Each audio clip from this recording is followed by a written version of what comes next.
নমস্কার বন্ধুরা, রকি কিচেনের তরফ থেকে সকলকে হ্যাপি নিউ ইয়ার।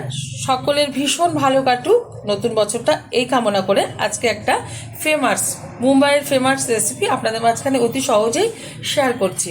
খুব অল্প সময়ের মধ্যে হয়ে যাবে, হাতে যদি সময় থাকে 15 থেকে 20 মিনিট। তার জন্য কিন্তু ওভেনে একটা কড়াই বসিয়ে তাতে দিয়ে দিলাম, কিছুটা পরিমাণে দিয়ে দিয়েছি কিছুটা পরিমাণে সাদা তেল। তেলটা গরম হয়ে যাওয়ার পর দিয়ে দিলাম বেশ কিছুটা পরিমাণে এখানে কুচিয়ে রাখা রসুন। আজকে কিন্তু মুম্বাইয়ের একটা ফেমাস রেসিপি, যেটা হচ্ছে চিকেন চাপার। আর চিকেনটা প্রথমে বানিয়ে নিচ্ছি। এখন আমি রসুনটা ভালোভাবে একটু ভেজে নেব। রসুনটা ভালোভাবে ভাজা হয়ে গেছে, এখন দিয়ে দেবো এর মধ্যে চিকেন।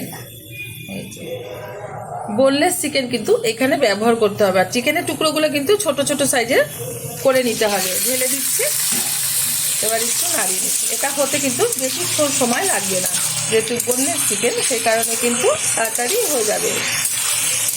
এই কম্বোটা কিন্তু বানাতে মিনিমাম 15 থেকে 20 মিনিট সময় লাগে।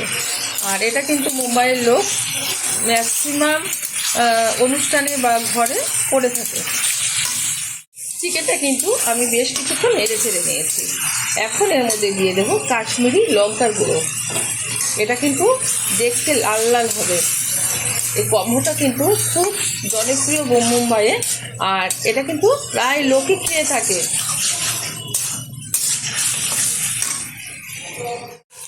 এখন দিয়ে দেবো এর মধ্যে টমেটো সস।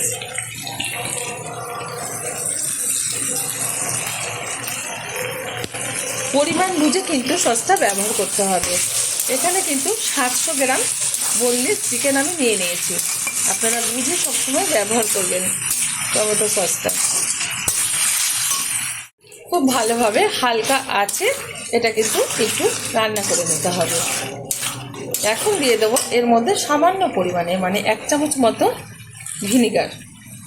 ভিনিগারটা দেওয়ার পর আবারও একটু নাড়িয়ে নেব। 1 মিনিট মতো ভিনিগারটা দেওয়ার পর আমি চিকেনটা নেড়ে চেড়ে নিয়েছি। এবার দিয়ে দেবো এর মধ্যে 1 চামচ মতো সোয়া সস। সোয়া সসটা কিন্তু যেহেতু একটু নুনের ভাগ বেশি আছে, সেই কারণে কিন্তু নুনটা বুঝে ব্যবহার করতে হবে। এবার দিয়ে দেবো এর মধ্যে পরিমাণ মতো লবণ। খুব ভালোভাবে মিশিয়ে নিচ্ছি। ভালোভাবে কিন্তু সবগুলো উপকরণ একসাথে মিশিয়ে নিয়েছি। এখন দিয়ে দেবো এর মধ্যে একটা ডিম কিন্তু ভেঙে দিয়ে দিয়েছি। এখন আমি 40 সেকেন্ড থেকে 45 সেকেন্ড মতো ওয়েট করব, তারপরে কিন্তু এটা নাড়ব। 45 সেকেন্ড বাদে আমি কিন্তু ঠিক কীভাবে এই ডিমটা আমি ঘেঁটে দিচ্ছি চিকেনের সাথে, সেটা আপনারা লক্ষ্য করবেন।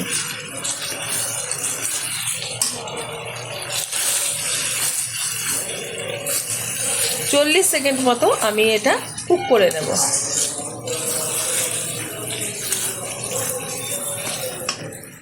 ভালোভাবে কিন্তু মেশানো হয়ে গেছে। এখন দিয়ে দেবো এর মধ্যে সামান্য পরিমাণে একটু জল। এবার হাই আছে এটা ফুটিয়ে নেব। চিকেন তো আপনারা অনেক রকমভাবে করে খেয়েছেন, একবার এরকম চাইনিজ চিকেন করে খেয়ে দেখবেন, ভালো লাগবে। হাই আছে ফুটিয়ে নিচ্ছি। চিকেনটা এবার একটু নাড়িয়ে দেব। দিয়ে দিচ্ছি এখন একটু গোলমরিচের গুঁড়ো, নাড়িয়ে নিচ্ছি। দিয়ে দেবো সামান্য পরিমাণে একটু কর্নফ্লাওয়ার, 2 চামচ মতো কর্নফ্লাওয়ার ব্যবহার করেছি। বেশি ব্যবহার করলে কিন্তু ভালো লাগবে না। এবার আবারও একটু হাই আছে আমি ফুটিয়ে নিচ্ছি, মিনিট 3 থেকে 4 মিনিট মতো। নামানোর আগে দিয়ে দেবো কুচিয়ে রাখা কিছুটা পেঁয়াজ পাতা, মিশিয়ে নিচ্ছি।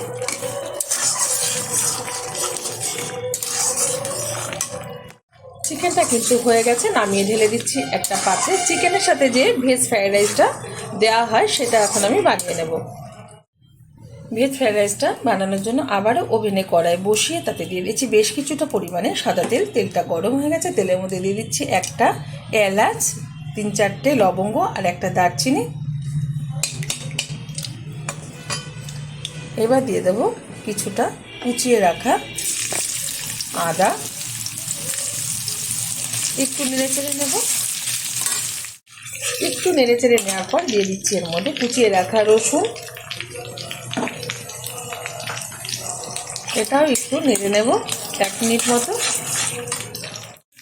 1 মিনিট মতো আমি এটা একটু তেলের সাথে নেড়েচেড়ে নিয়েছি। এবার দিয়ে দিচ্ছি একটা বড় সাইজের পেঁয়াজ, আমি কিন্তু এই যে চৌকোনা করে কেটে নিয়েছি। এটা একটু নেড়েচেড়ে নেব 1 থেকে 1.5 মিনিট মতো। হাই আছে কিন্তু আমি এটা রান্না করে নিচ্ছি। পেঁয়াজটা হালকা ভাজা হয়ে গেছে, এখন দিয়ে দেবো এর মধ্যে টুকরো করে রাখা বিনস আর গাজর। এটা দেওয়ার পর আবারও একটু নেড়ে চেড়ে নেব। আর এটা কিন্তু এইবার হালকা আছে কুক করে নিতে হবে, নাহলে কিন্তু তাড়াতাড়ি সবজিটা লাল লাল হয়ে যাবে আর কাঁচা থেকে যাবে ভিতরটা।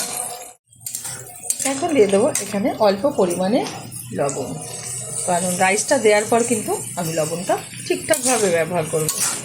আবারও নেড়ে চেড়ে নেব। ভেজিটেবিলটা 70% মতো কুক হয়ে গেলে এখন এর মধ্যে মিশিয়ে দেব পেঁয়াজ পাতার সাদা অংশটা।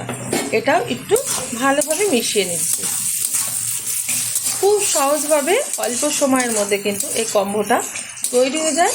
আপনারা অবশ্যই ট্রাই করবেন, আশা করি ভালো লাগবে। ভালো লাগলে চ্যানেলটিকে সাবস্ক্রাইব করবেন, লাইক করবেন, শেয়ার করবেন। পেঁয়াজ পাতাটা সাদা অংশটা আমি একটু ভালোভাবে মিশিয়ে নিয়েছি। এখন ঝালের জন্য দিয়ে দেব টুকরো করে রাখা কাঁচা লঙ্কা। ঝালটা কিন্তু যার যার পছন্দ অনুযায়ী ব্যবহার করবেন। আবার একটু মিশিয়ে নিচ্ছি। সবগুলো ভেজিটেবিলই কিন্তু খুব ভালোভাবে কুক হয়ে গেছে। এখন দিয়ে দেবো এর মধ্যে বাসমতি রাইস। বাসমতি রাইস কিন্তু কড়াইয়ের মধ্যে ঢেলে দিয়েছি, আর একটু পরিমাণে আছে, যেহেতু বেশি পরিমাণে সেই কারণে কিন্তু আমি এখানে অল্প অল্প করে ঢালবো আর মেশাবো। দিয়ে দিচ্ছি পরিমাণ মতো লবণ। লবণটা কিন্তু বুঝে ব্যবহার করতে হবে। এবার মিশিয়ে নিচ্ছি।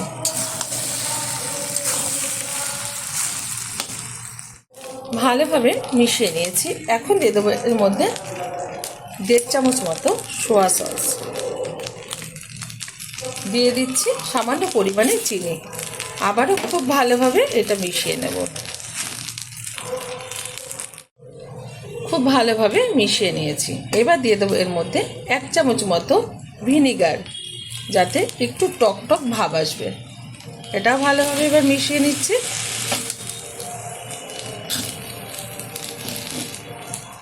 নামানোর আগে দিয়ে দেব কিছুটা পরিমাণে গোলমরিচের গুঁড়ো, দিয়ে দিচ্ছি কিছুটা পরিমাণে পেঁয়াজ পাতা।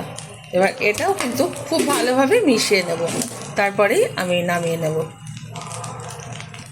মেশানো হয়ে গেছে, এবার আমি নামিয়ে ঢেলে দিচ্ছি একটা পাত্রে। এই কম্বোটা কমপ্লিট করার জন্য আমি এখানে একটা ডিমের পোচ বানিয়ে নেব। তার জন্য ওভেনে আবারও একটা কড়াই বসিয়ে তাতে দিয়ে দিচ্ছি সামান্য পরিমাণে একটু সাদা তেল। এখন এই ডিমটা ভেঙে এর মধ্যে দিয়ে দেব। ভেঙে দিয়ে দিয়েছি ডিমটা। এখন এর উপরে দিয়ে দেব সামান্য পরিমাণে একটু লবণ, দিয়ে দিচ্ছি সামান্য পরিমাণে গোলমরিচের গুঁড়ো। এবার ওভেনের আঁচটা বন্ধ করে দিচ্ছি, তারপরে তুলে নেবো একটা পাত্রে। আর কম্বোটা কিভাবে আমি সার্ভ করবো সেটা আজকে শেয়ার করবো। কম্বোটা এবার সার্ভ করছি। নিয়ে নিয়েছি একটা কাঁসার থালা, এর উপরে দিয়ে দিচ্ছি ফ্রাইড রাইস। মাঝখানটা একটু আমি ফাঁকা রেখে দিলাম। এবার এখানে আমি দিয়ে দেব এই যে চিকেন। এরকম করে কিন্তু ওখানে মুম্বাইতে সার্ভ করে। আপনারা কিন্তু অবশ্যই এরকম একটা রেসিপি ট্রাই করবেন, আশা করি কিন্তু ভীষণ ভালো লাগবে। দিয়ে দিচ্ছি ডিমের পোচ। কম্বোটা একদম রেডি। দেখা হবে পরের ভিডিওতে নতুন কোনো রেসিপি নিয়ে। ধন্যবাদ।